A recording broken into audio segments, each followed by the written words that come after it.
Hi అండి అందరికీ welcome to my YouTube channel. అందరు ఎలా ఉన్నారు? నేనైతే బాగున్నాను. మీరందరూ కూడా బాగుండాలని అనుకుంటున్నాను.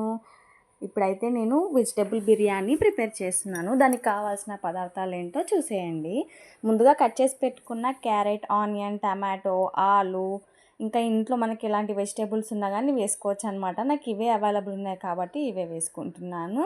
ముందుగా అయితే కొంచెం ఆయిల్ వేసుకొని హీట్ అయ్యాక బిర్యానీ ఆకు, కరివేపాకు అవి వేగినాక కొంచెం ఆనియన్స్, అది కూడా వేగిన తర్వాత కొంచెం అల్లం పేస్ట్ అండ్ పసుపు వేసుకొని వేగించుకోవాలి. తర్వాత మిగిలిన వెజిటేబుల్స్ అన్నీ వేసుకోవాలి. నేనైతే మిల్ మేకర్ వేయడం మర్చిపోయాను అండ్ తర్వాత యాడ్ చేశాను.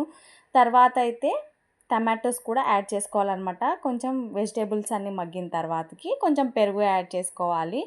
దాని తర్వాత ఉప్పు, కారం, మసాలా అన్నీ యాడ్ చేసుకోవాలన్నమాట. యాడ్ చేసుకుని కొంచెం సేపు వేగిన తర్వాతకి వాటర్ యాడ్ చేసుకోవాలి సరిపడంత. మనం బియ్యం ఎన్ని తీసుకుంటే అంత. తర్వాత అది మసిలిన దాకా ఉండాలన్నమాట. సో ఈ గ్యాప్లో మేమైతే కొబ్బరి నీళ్ళు తాగుదామని చెప్పేసి అయితే తాగుతున్నాము. మా పాపకు కూడా కొంచెం ఇచ్చేసాను.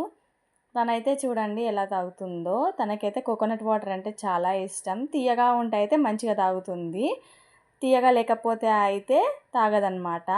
తనైతే టీవీ చూసుకుంటూ ఎంజాయ్ చేస్తుంది. ఈ గ్యాప్లో నేనైతే వంట చేసుకుంటున్నాను. సో ఇప్పుడు రైస్ కూడా యాడ్ చేశాను. మంచిగా ఇట్లా కలపాలి అనమాట, లేకపోతే మసాలా అంతా ఒక దగ్గర ఉంటుంది, రైస్ అంతా ఒక దగ్గర ఉంటుంది. సో 3-4 విజిల్స్ వచ్చేంత వరకు వెయిట్ చేయాలి.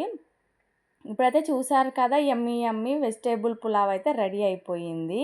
ఇప్పుడు ప్లేట్లోకి సర్వ్ చేసుకొని మంచిగా కర్డ్ ఆనియన్తో సర్వ్ చేసుకుంటే చూడ్డానికి చాలా బాగుంటుంది అండ్ టేస్ట్ కూడా చాలా బాగుంటుంది. దీనికి కాంబినేషన్గా ఆనియన్ పెరుగు యాడ్ చేసుకుంటే